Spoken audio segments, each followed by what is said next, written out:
and opinions of the hosts and guests do not reflect those of the station.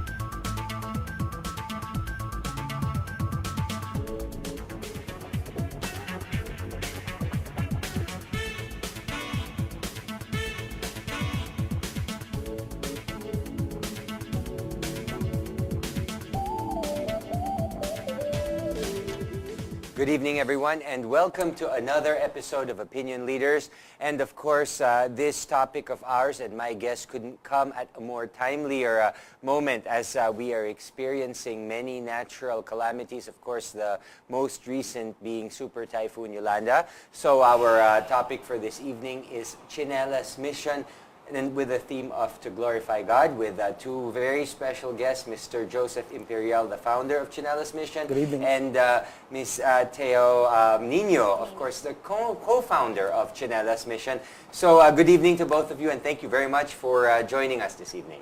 Thank you for having us here. Yes, thank you. Okay, first of all, to the two of you, can you tell us a little bit about what is Tsinelas Mission and how did you guys start? Yeah. Tsinelas mission it's about giving slippers to those less fortunate children in the provinces, particularly in Batangas. So we do this because our main objective is to share the gospel to these children. In that way, as long as they're still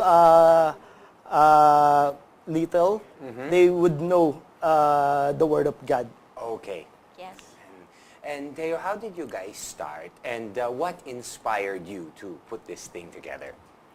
Actually, I was just a part of it in the last year. I see. Oh, okay. And how long is this? This is our third year already. Third year Yes. already. Okay, and then you came in last Last year. year. Okay, what inspired you guys to start this? As many people are doing charitable stuff and deciding on basically what is the best way that we can address either poverty, whatever social concerns. Why Tsinelas? Tsinelas because this is a basic needs. Yes. For these children who are going to school.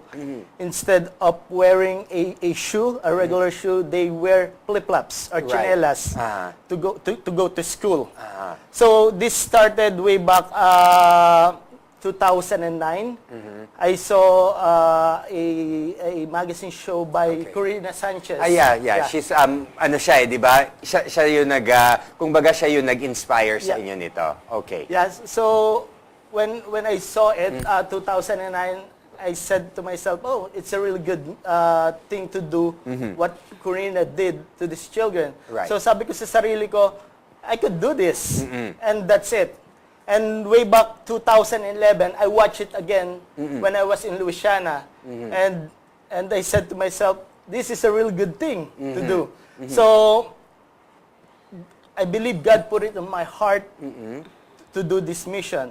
Okay. So from that time on, I started to pray about it and let God lead me on how to do this. Okay. So I asked one of my churchmate. His name is Harvard De Baron.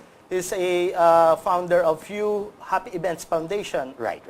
So sabi ko sa kanya, bro, is it okay if I'm going to do this kind of mission? Are you willing to support? And he said, yes, of course, definitely. So from that time on, I send emails, letters to my friends and my other relatives if they are willing to support. Yeah. And then I receive a great response from them. Okay, so everything was very positive. Yep. Sort of like you were being led in the right direction. Yep. Okay, and how did you start? Paano ka nag-umpisa? Like, paano nyo how did you decide on kung sino yung mga beneficiaries ninyo? At saka bakit sa Batangas, taga Batangas ka, or ano? So, Any particular yeah. reason? So, particularly in Lumanyag, Barangay Lumanyag, Lian, Batangas, kasi dito lumaki yung mom ko. Okay. And then, nung malita ko, sabi ko sa sarili ko, I want to help them. Okay.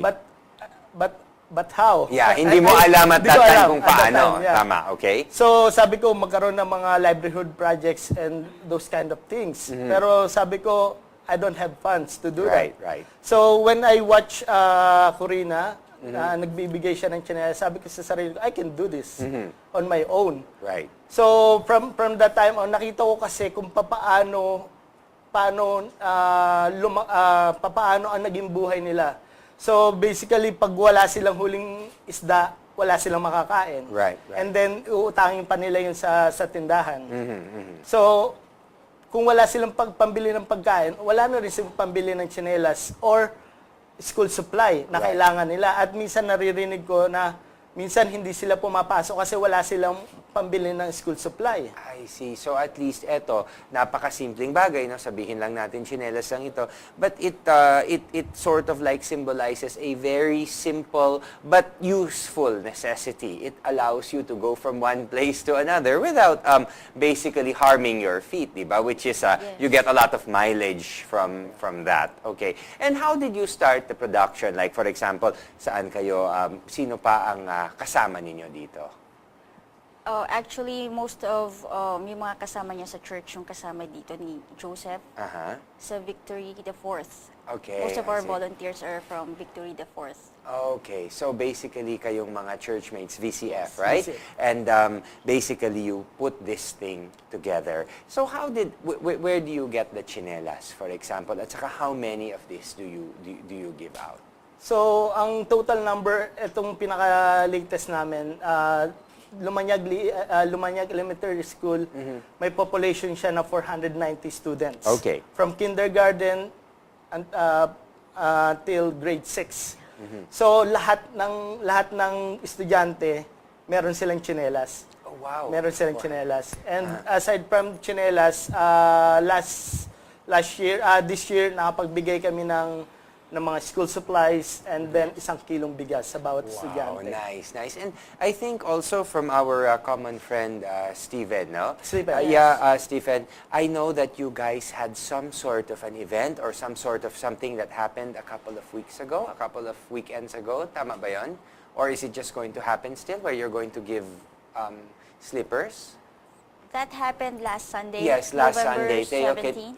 can you tell us a little bit about it? Yeah. November 17, that was last Sunday. And it was really successful. We also gave the same slippers and 1 kilo of rice and also school supplies. And I also talked to the teachers there. He was also doing some things, for example. So what I did, I talked to the teachers and I told them to tell me what they need for next year. I see. So, So at they least wrote in me a advance, in yes. advance. Okay, and then they wrote you a letter. They wrote me a letter regarding to what they need for next year. Okay. I told them that I can't promise anything, but I'll do whatever it takes to fulfill all the things that are listed there in that letter. Okay. And what was your experience when you were visiting these schools, seeing these children? How did you feel at that moment? I felt like I was used by God to be the instrument. And it really is a different fulfillment for you. Because some of us, in reality here in the city, Yes. we complain about some things, not buying this gadget or something like that. But when you go there, you could feel that when you buy some, for example, you buy this gadget, that money is very useful to them. To like For build, basic stuff, yes, right, or to share, to build one classroom or something like that. So that's my experience. It's really nice to be an instrument of God.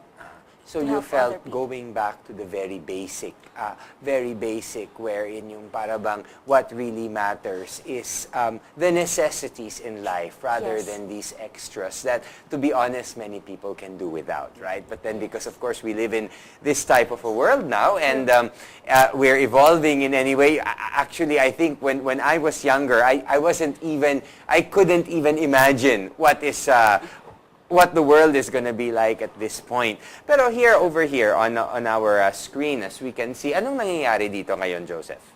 So, dito, bali, the program itself tapos na. And then, nilagay namin yung mga tsinelas doon sa floor. And then, isa-isa na silang kukuha ng size nila. Sa mga tsinelas. I see. So sila yung mamimili. Okay, ikaw yan. Okay.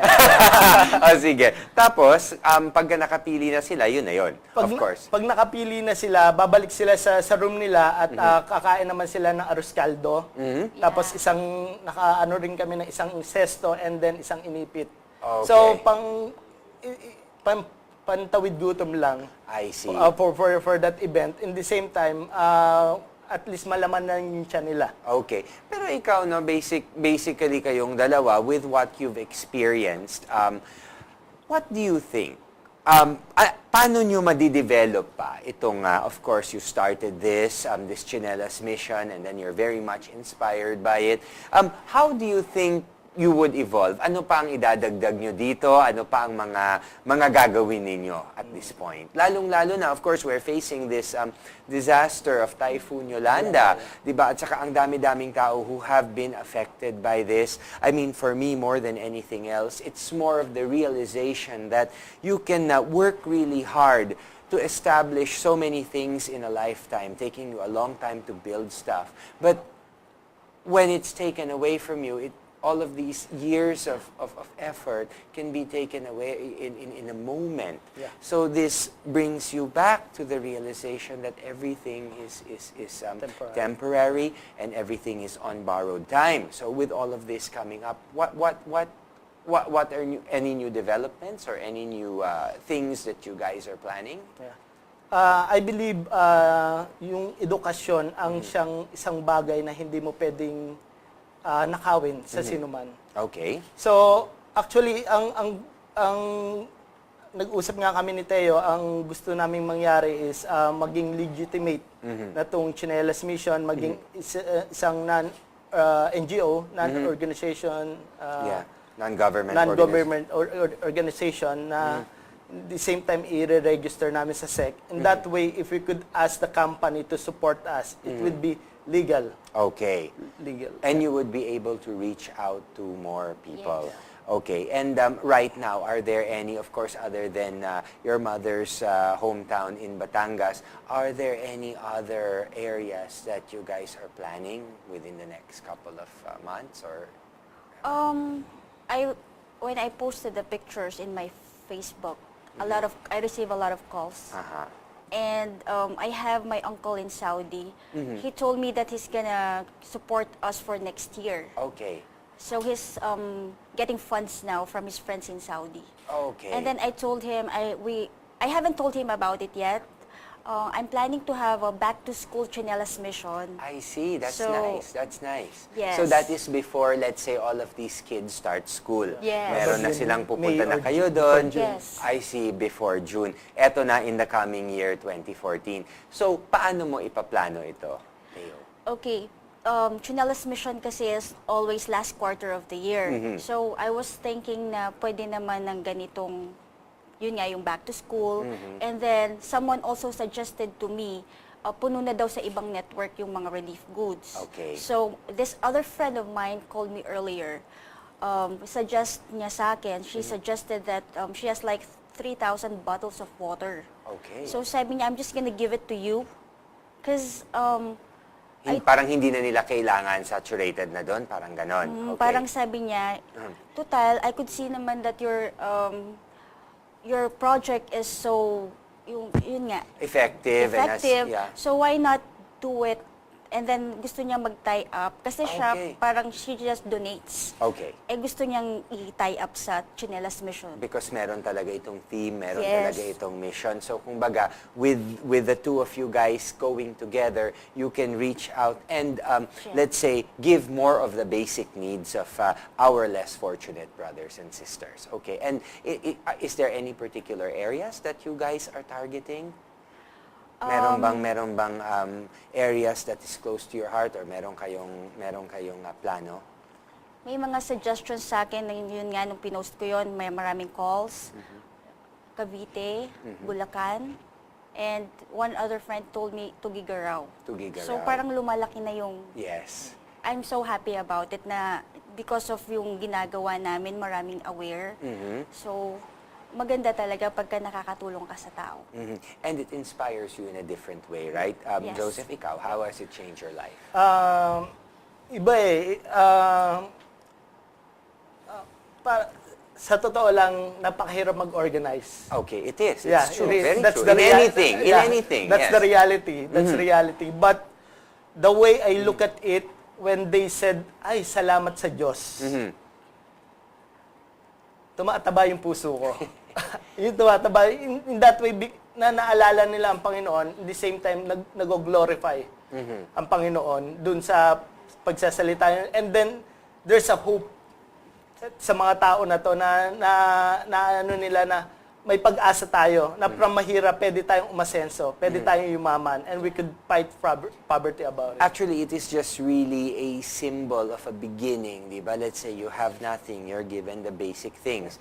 It is actually just a symbolism that with these basic things, I can inspire myself to go into the next level, to go into the next level. After slippers, I can have shoes. After shoes, I may have a bicycle. After a bicycle, well, I don't agree with motorcycles, it may be even a car. But, you know, depending on your outlook, if you are a positive person, I mean, dreaming is free. And although it's free, it can become a reality if, you know, of course, with the help of the Lord and, of course, with, you know, your own personal determination and attitude, of course.